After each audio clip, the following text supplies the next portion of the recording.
아멘. 새해 복 많이 받으시고요. 늦었지만 올 한 해에 여러분의 속한 가정과 일터가 하나님의 은혜와 지혜로 가득 채움받기를 축원합니다. 구정 명절 연휴 잘 지내고 계시지요? 여러분의 표정과 분위기를 보니 잘 지내고 계신 듯 여겨집니다. 명절 분위기 속에 제가 나누어 드린 그 가정 예배 순서지로 예배 모임 하는데 어려움은 없으셨는지요? 명절이라도 사람만의 만남으로는 잘 지낼 수 없습니다. 가족 만남 안에도 하나님과의 만남, 예배, 기도의 시간들이 있으면 이 완전한 만남입니다.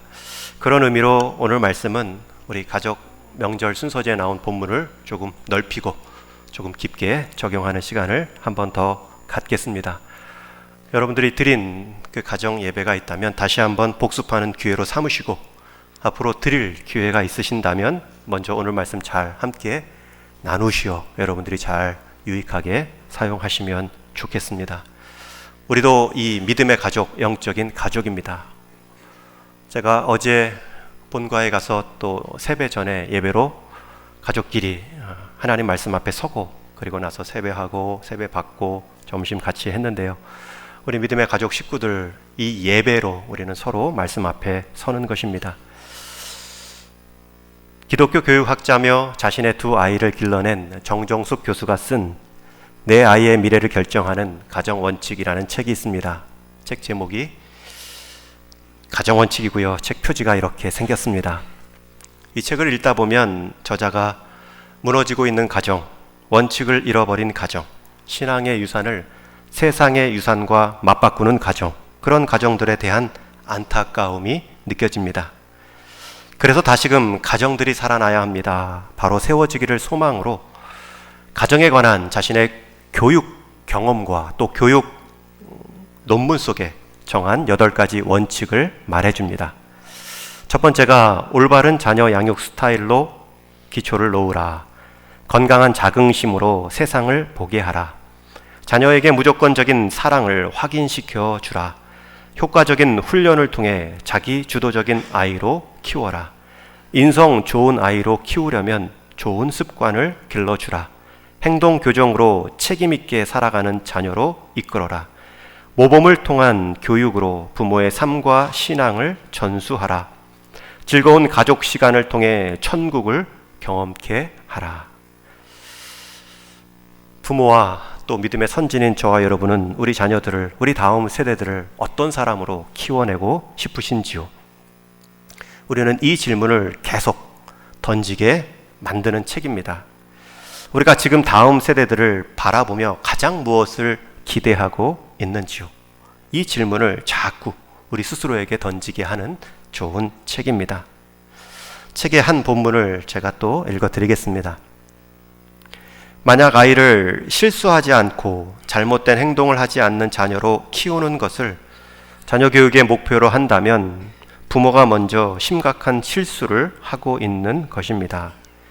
그와 같은 목표를 이루기 위해 잘못할 때마다 지적하고 꾸중하며 비난하는 것은 자녀의 성장에 부정적인 영향을 미칩니다. 그보다는 오히려 실수를 통해 배우고 성장하도록 자녀를 키우는 것이 목표가 되어야 합니다. 이 문장이 굉장히 중요합니다. 실제 명령만 내리면 그대로 행동하는 자기 스스로의 인격과 결정권이 없는 자녀로 만들 때에 여러분 우리 부모의 곁을 떠나고 교회 밖으로 나갈 때 세상의 명령이 얼마나 크게 들립니까?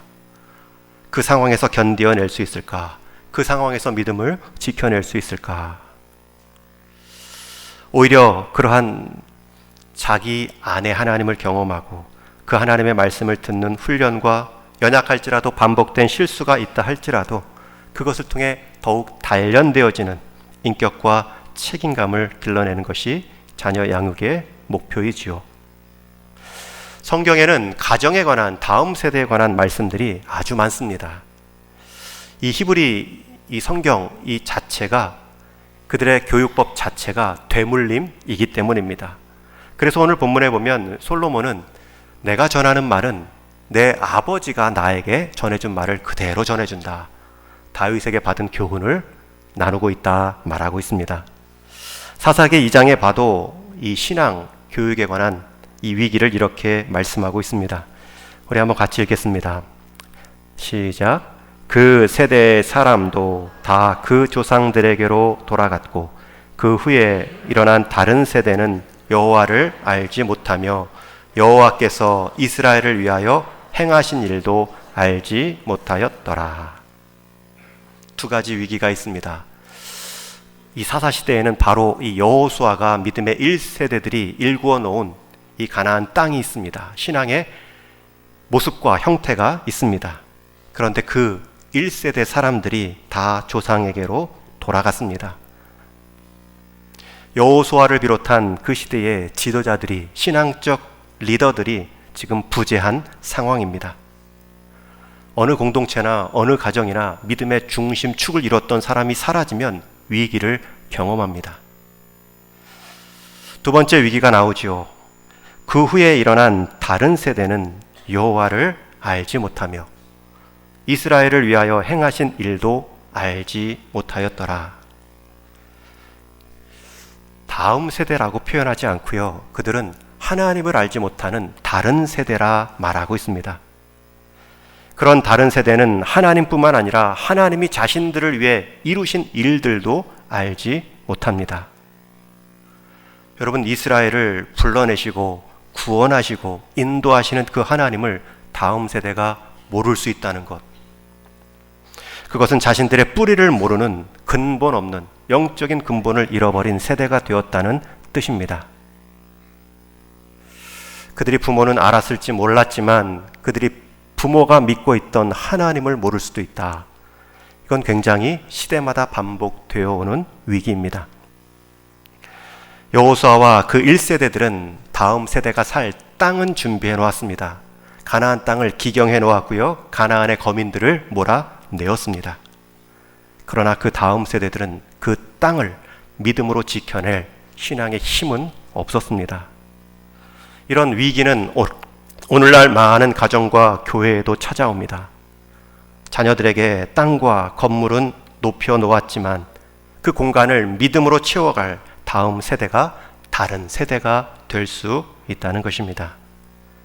이런 세대의 위기는 느헤미야에도 찾아옵니다. 13장 말씀에 보면 우리 한번 또 같이 읽겠습니다. 시작. 그때에 내가 또 본즉 유다 사람이 아스돗과 암몬과 모압 여인을 맞아 아내로 삼았는데 그들의 자녀가 아스돗 방언을 절반쯤은 하여도 유다 방언은 못하니 그 하는 말이 각 족속의 방언이므로. 느헤미야 시대에 유다 사람들이 아주 유행처럼 이방 여인들과 결혼합니다. 아스돗, 암몬, 모압 여인을 아내로 맞이합니다. 그러면 당연히 이제 이세가 그들의 자녀가 있는데 그들의 언어는 아스돗 방언을 합니다. 암몬, 모압 방언을 합니다. 그러면 이 아버지의 언어 유다 방언도 해야 되는데 그들은 유다 방언은 못하고 그 하는 말이 각 족속의 어머니의 방언만 할 줄 압니다. 여러분, 이 말은 단순하게 유대 민족의 이 언어를 잃어버렸다, 민족의 정체성을 잃어버렸다라는 그러한 정도의 문제가 아닙니다. 이제 다음 세대들은 자신들의 유다 언어로 기록된 성경을 스스로 읽을 수 없는 세대가 되었다는 뜻입니다. 아스돗이라는 블레셋의 큰 도시의 언어는 알고 있었지만 자신들의 신앙의 언어는 잃어버린 세대가 다음 세대에 일어났습니다.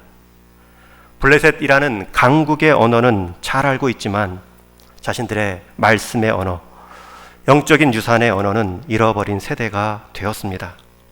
오늘날로 말하면 강대국의 미국의 언어는 잘 하고 있지만 모바일과 핸드폰의 언어에는 능통하지만 성경의 언어, 말씀의 언어에는 관심이 없는 세대가 되었다는 뜻입니다. 가정과 교회에도 이 위기는 반복해서 찾아옵니다. 구약 성경의 이 잠언의 말씀은 지혜의 왕으로 알려진 솔로몬의 말씀입니다. 여러분, 솔로몬은 1차적으로 이 잠언의 말씀을 자기 아들 르호보암을 위해 영적인 신앙 교육을 위해 쓴 글입니다. 아들을 위한 마음이 얼마나 간절한지 잠언 1장부터 7장까지 내 아들아 내 아들아 무려 10번이나 부르며 눈물겹도록 자기의 간절한 신앙의 권면을 남기고 있습니다. 그러나 불행하게도 그 아들 르호보암은 아버지의 가르침을 따르지 않았습니다. 역대하 12장 말씀에 보면 르호보암이 악을 행하였으니 이는 그가 여호와를 구하는 마음을 굳게 하지 아니함이었더라. 아버지의 교육과 또 가풍이 있어서 르호보암이 하나님을 구하는 마음을 잠시 가질 수는 있었겠지요. 그러나 그 마음을 굳게 하지는 못했습니다. 바로 이 굳게 하는 것이 이 신앙 교육입니다. 믿음의 선진들이 해야 될, 믿음의 부모들이 감당해야 될, 부모의 자리에서 끝까지 기도해야 될 기도 제목입니다. 여러분, 솔로몬은 아들을 위해 그 귀한 잠언이라는 말은 남겨놓았지만 그의 중요한 업적이고 사역이지만 그는 자기가 남긴 그 글대로 삶을 남기지는 못했습니다. 정작 본인은 그 귀한 가르침과는 다른 삶을 살지요. 하나님께서 금하신 이방 여인을 처와 첩으로 끌어들이는 잘못을 범했습니다. 그 처와 첩이 섬기던 이방 우상들도 함께 들여보내는 잘못을 범합니다. 하나님 자신보다 하나님께서 주신 선물에 더 마음을 둘 때도 있었습니다.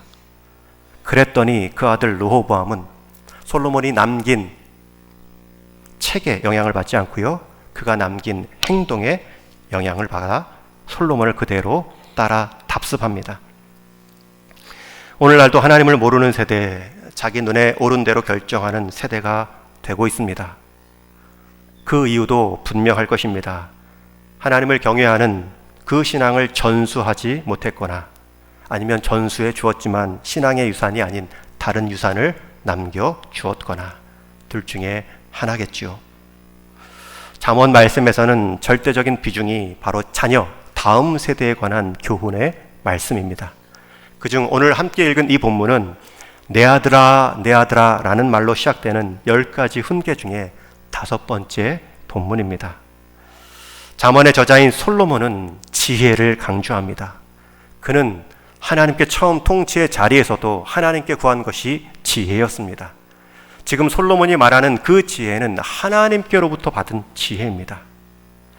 여러분, 잠언에서 말하는 지혜의 핵심은 하나님을 경외하는 근본이라 강조합니다.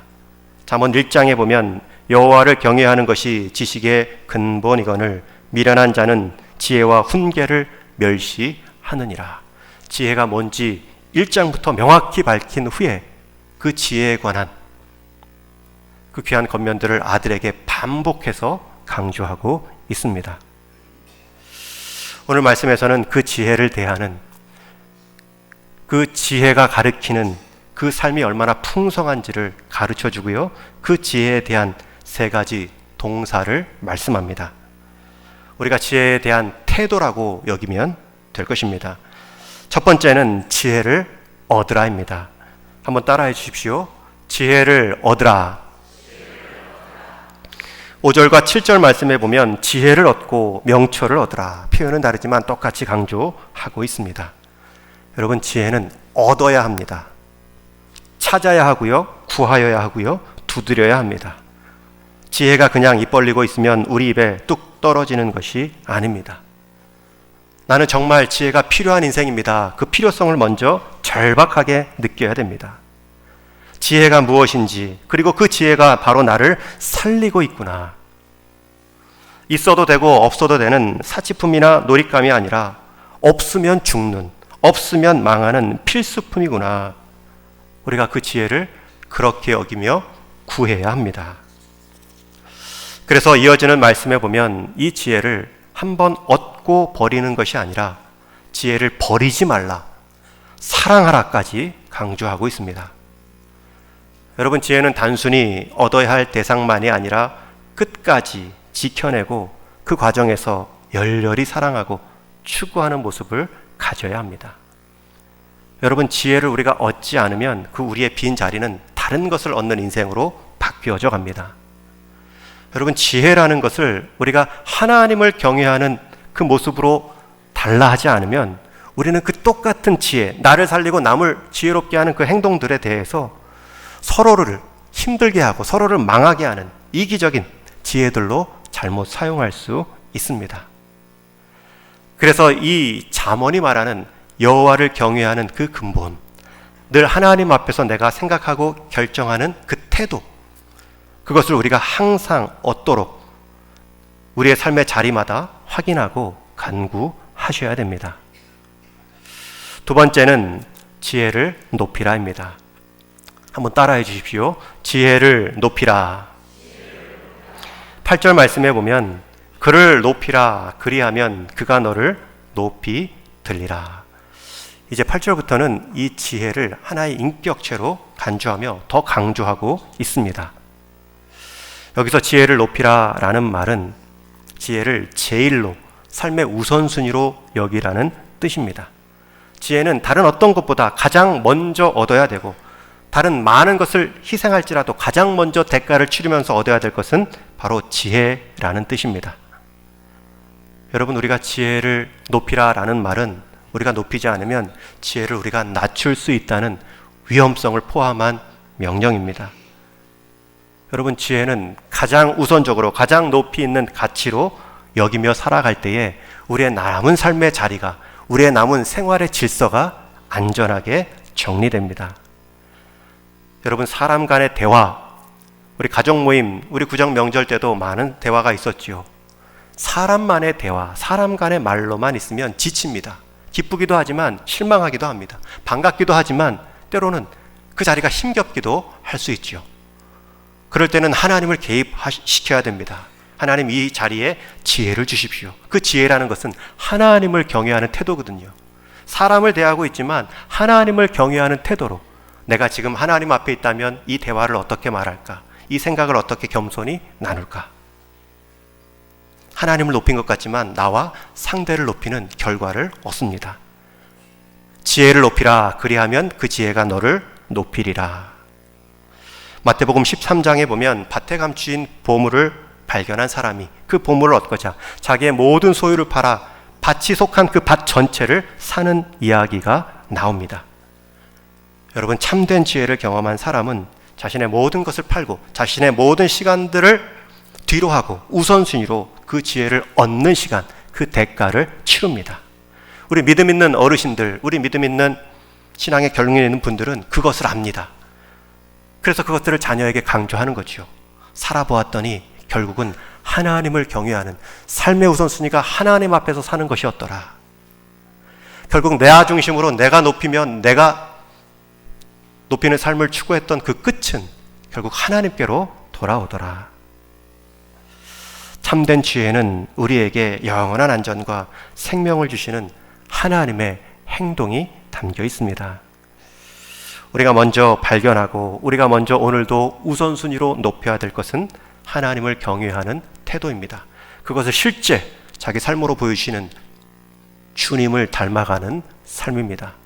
여러분, 오늘 한 해를 시작하는 구정 명절에 여러분들은 하나님으로부터 말미암은 지혜, 그것을 얼마나 구했고 세배받고 또 우리 자녀들 덕담할 때에 그 지혜를 얼마나 권면하셨습니까?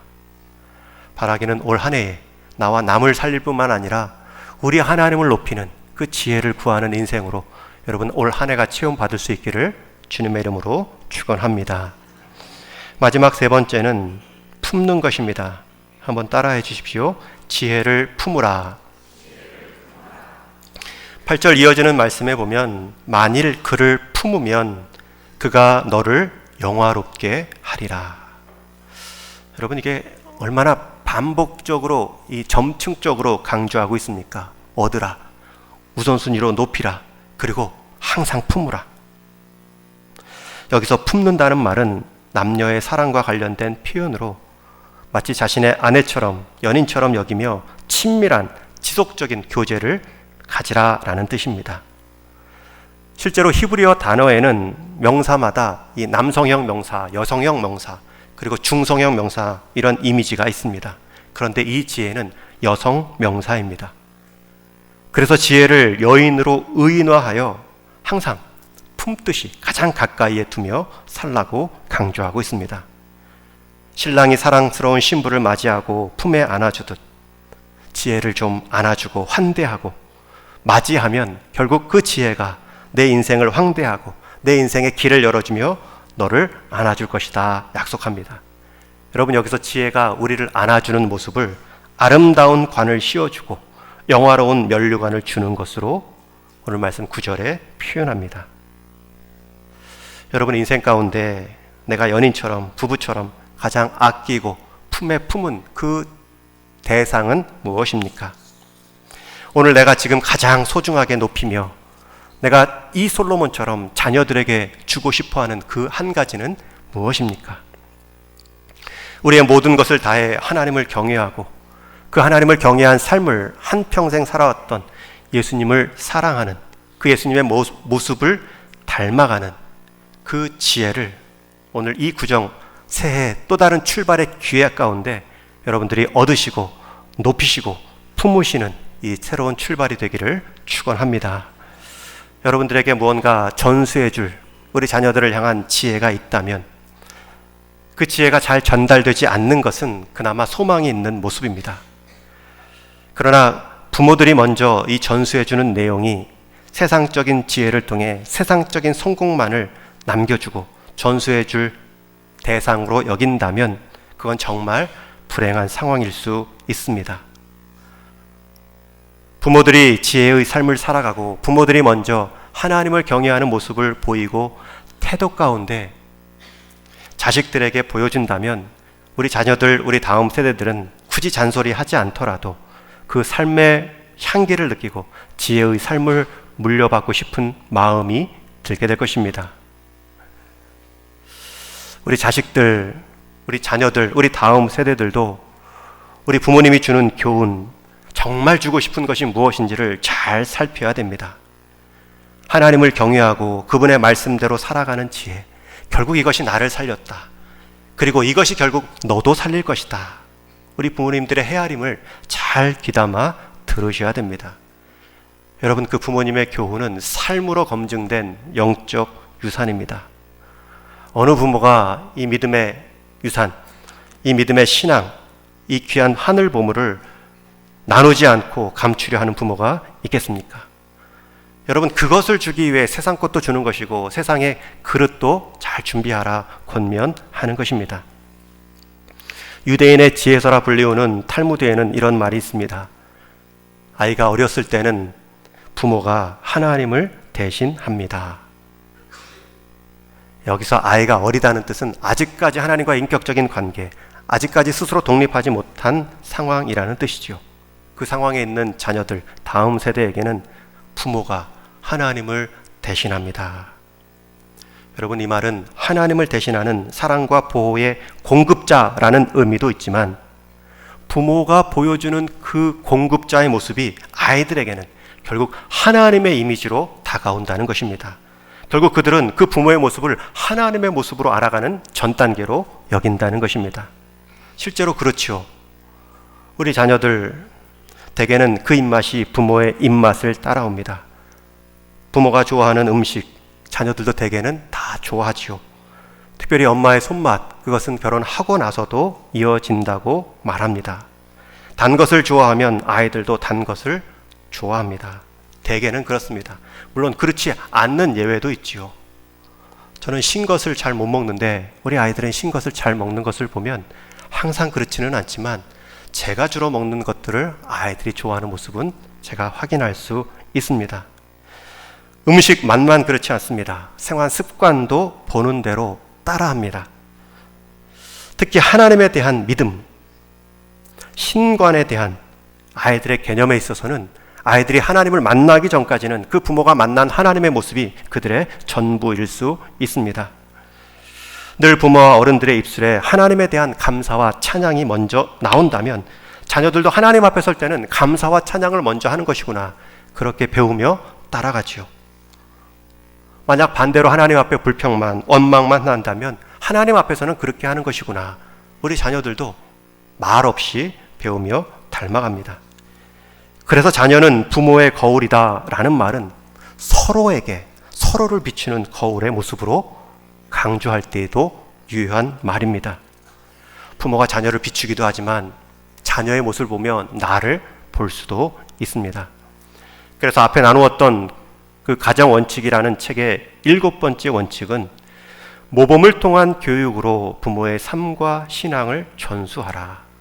이건 히브리 교육법, 성경이 말하는 교육법입니다.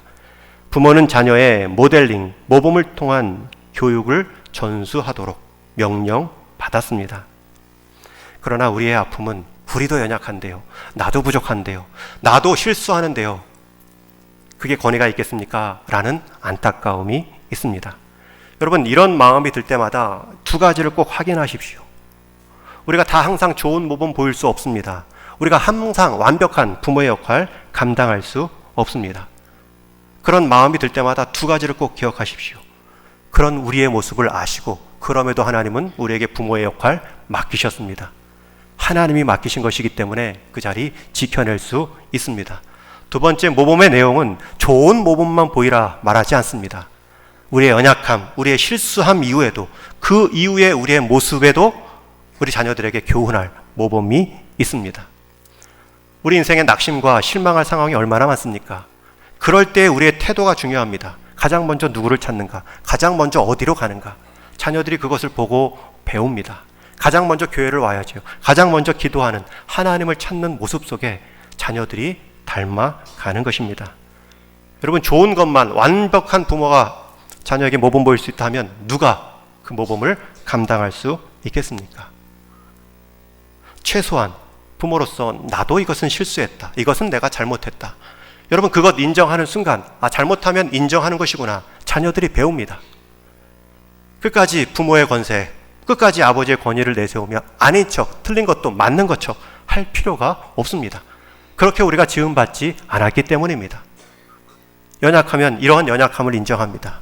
그래서 아마 너를 이런 걸 채워주라고 불렀는가 보다. 여러분, 교회도 가족 아닙니까? 저의 부족함, 우리 중직의 부족함이 있을 수 있습니다. 그러면 저의 부족함, 중직의 부족함을 여러분들이 덮어주라고 여러분들을 함께 가족으로 불러주신 것입니다. 저는 이러한 연약함, 우리 자녀들을 향하여서 우리 교회 안에서의 목회자로서의 마음이 들 때마다 생각나는 찬송 한 가지가 있습니다. 이 찬송을 부르면 힘이 납니다. 532장인데요. 3절 말씀, 3절 가사가 이렇습니다. 주께로 한 걸음씩 주 은혜 받으라. 기회를 잃지 말고 내 마음을 정하라. 한 걸음씩 한 걸음씩 주께 나오라. 주님께 아뢰이면 너 복을 받으리라. 값없이 주는 은혜 너 거절 말아라. 우리 육신의 아버지, 우리 육신의 믿음의 선진들 다 연약합니다.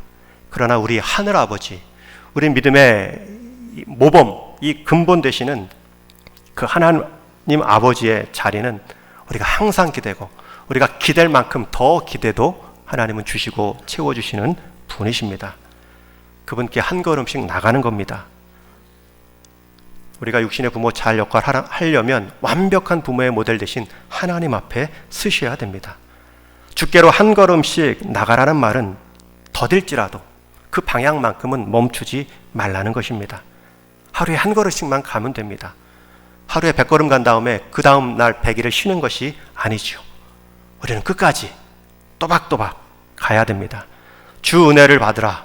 하나님은 은혜도 거저 주셨는데 지혜도 주십니다. 기회를 잃지 말고 내 마음을 정하라. 여러분, 우리가 그 하나님을 얻는 기회를 놓치면 다른 기회를 자꾸 사모하고요. 우리가 하나님을 최고로 높이는 지혜의 우선순위로 두지 않으면 우리의 마음이 흔들리면 우리는 사람의 말, 내 과거의 경험의 말들을 듣게 되어 있습니다. 한 걸음씩 한 걸음씩 주께 나오라. 주님께 아뢰이면 너 복을 받으리라. 여러분, 이 복은 하나님이 거저주시는 은혜와 지혜임을 믿습니다. 하나님께서 우리에게 은혜 주셔서 하늘 백성으로 살게 하셨다면 그 하늘 백성의 삶은 끊임없이 하나님을 최고로 경외하는 삶, 지혜를 구하는 삶이 되셔야 합니다. 그게 올 한 해에 우리 동인의 성도들 속한 모든 가정과 여러분들의 결심의 첫 번째 기도 제목 되기를 축원합니다. 이제 말씀을 정리합니다. 우리 다음 세대, 우리 현존하는 세대의 소망입니다. 우리의 신앙은 아마 그들로 인해 평가될 것입니다. 우리는 다음 세대들을 통해 우리의 미래를 앞당겨 볼 수 있습니다. 그리고 우리 다음 세대들에게도 부탁드립니다.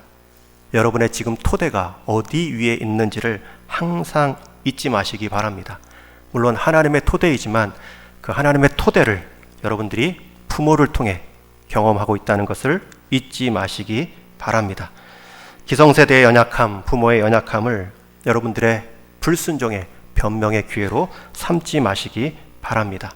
그 연약함을 덮으라. 여러분이 먼저 보았기 때문에 그 자녀로서 그 뒷모습을 책임지라 불러주신 것입니다.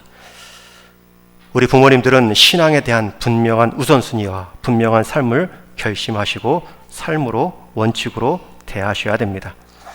우리 자녀들은, 우리 다음 세대들은 그 부모님이 그저 내 육신의 피로만을 채우는 육신의 공급자로서 뿐만 아니라 영적인 필요를 채우는 믿음의 부모님을 알고 그 말씀을 하나님 말씀처럼 여기며 따라가셔야 됩니다. 점점 세상은 험난한 경쟁 사회가 되고 있습니다. 하나님의 지혜만큼 세상의 지혜가 더 강조되는 사회에 아이들이 내어지고 있습니다. 그 아이들을 바라보며 그 세상에서 내 아이가 가장 빨리 달리기를 원하는 부모가 아니라 이 치열한 경쟁 사회에서도 좀 더 신앙인으로 더디갈지라도 살고자 하는 바람이 있다면 여러분들은 지혜를 구하는 부모가 되셔야 합니다. 오늘 구정 명절 우리가 한 해를 시작하는 새로운 시간의 의미를 가질 수 있는 마지막 기회입니다. 여러분 각자의 자리에서 각자의 모습을 잘 감당하시되 우리 귀한 믿음의 보배들, 생명의 연장, 되물림의 주인공들, 우리 다음 세대들은 우리 하나님 말씀을 부모를 통해 잘 들으시고요. 또 우리 믿음의 선진들은 믿음의 가르침과 모범을 통해 다음 세대들을 격려해 가시는 영적인 가문의 복을 하나도 남김없이 다 누리시는 우리 한 해가 되기를 주님의 이름으로 축원합니다. 우리 같이 한번 기도하겠습니다. 들은 말씀 따라 기도합니다. 지혜를 얻는 인생이 되게 하여 주옵소서. 우리는 지혜가 날마다 필요합니다. 그 얻은 지혜를 삶의 우선순위로 가장 높이는 인생 되게 하여 주옵소서.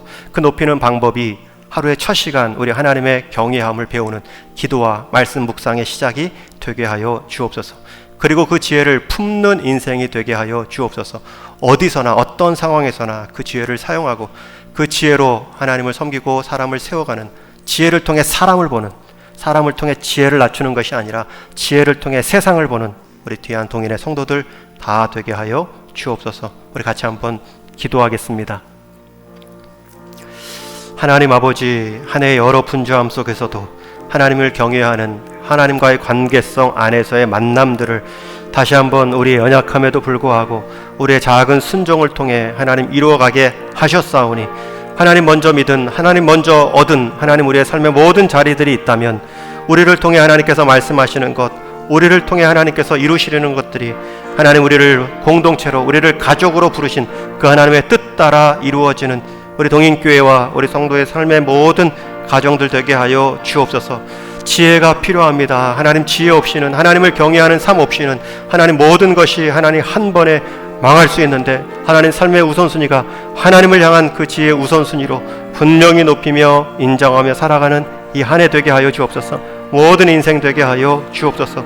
한순간으로 품고 잃어버리는 인생 되지 않게 하시고, 지혜를 우리가 품을 때 우리 하나님이 우리를 품어주신다는 그 사실 앞에 우리 인생들 담대함으로 하나님 세상 안에 살아갈 믿음의 넉넉함을 얻게 하여 주옵소서.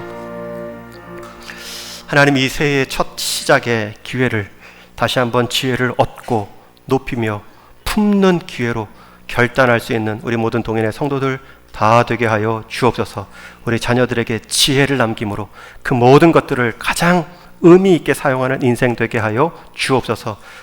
다 주었지만 지혜를 남겨주지 않아 그 모든 것마저도 허무하게 쓰임받는 우리 인생과 우리 가정과 동인교회 되지 않도록 우리 하나님께서 늘 우리에게 천천히 꾸준히 또박또박 지혜를 경험하는 인생과 가정과 교회로 축복하여 주옵소서. 우리 주님 예수님의 이름으로 기도하옵나이다.